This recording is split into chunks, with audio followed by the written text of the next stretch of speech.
എല്ലാ ഫ്രണ്ട്സും നമ്മുടെ പുതിയൊരു വീട്ടിലേക്ക് സ്വാഗതം. നമ്മളിന്ന് ഉണ്ടാക്കുമ്പോൾ നമ്മുടെ വീടുകളിൽ ഉണ്ടാക്കുന്ന ഒരു simple recipe vegetable fried rice ആണ്.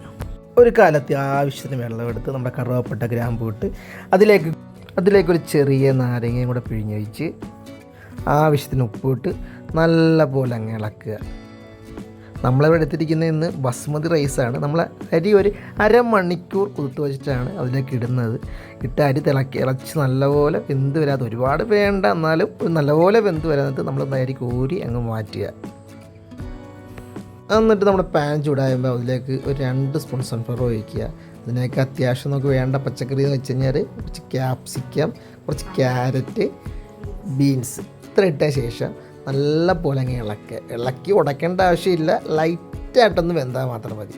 എന്നിട്ട് നമുക്ക് ഇതിലേക്ക് ആവശ്യത്തിന് ഉപ്പ് ഇട്ട് ലൈറ്റായിട്ടൊന്ന് ഇളക്കിയ ശേഷം നമുക്ക് ഇതിലേക്ക് ലേശം കുരുമുളക് പൊടി, അത് നമുക്ക് ആവശ്യമനുസരിച്ച് ഇട്ടാൽ മതി. ലേശം കുരുമുളക് പൊടി അകത്ത് ചേർക്കുക. നമ്മൾ വിത്ത് കുരുമുളക് പൊടി മാത്രമേ ആഡ് ചെയ്തിട്ടുള്ളൂ. ആഡ് ചെയ്യാൻ അതിന് കുഴപ്പമൊന്നുമില്ല.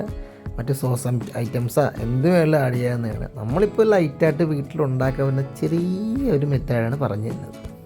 നമ്മുടെ പച്ചക്കറിയൊക്കെ അത്യാവശ്യം വെന്ത് കഴിഞ്ഞിരിക്കുകയാണ്. അത് നമ്മുടെ റൈസ് അതിൻ്റെ മുകളിലൊക്കെ അങ്ങ് പതുക്കെ വെതറി കൊടുക്കുക. കുറച്ചിട്ട് കൊടുത്താൽ മതി, മൊത്തത്തിൽ ഇടേണ്ട ആവശ്യമില്ല. കുറച്ചിട്ട് അങ്ങ് വെതറി കൊടുക്കുക. അതിനുശേഷം നല്ലപോലെ ഇളക്കി കൊടുച്ചാൽ ഒരുപാട് കുഴയില്ല, ഒരുപാട് അങ്ങ് കുഴയാത്ത രീതിയിൽ അങ്ങ് പതുക്കെ ഇളക്കി കൊടുക്കുക. അങ്ങനെ നമ്മുടെ സിമ്പിൾ റെസിപ്പി ഫ്രൈഡ് റൈസ് തയ്യാറാക്കിയിരിക്കുകയാണ്. എല്ലാവർക്കും ഉണ്ടാക്കുന്നതാണ് വീടുകളിൽ, എല്ലാവരും ട്രൈ ചെയ്ത് നോക്കുക. നമ്മൾ വീണ്ടും ഇതേപോലത്തെ ചെറിയ റെസിപ്പികളും വീടുകളായിട്ട് വരുന്നതാണ്. അപ്പോൾ എല്ലാവർക്കും ഓക്കെ, ബായ്.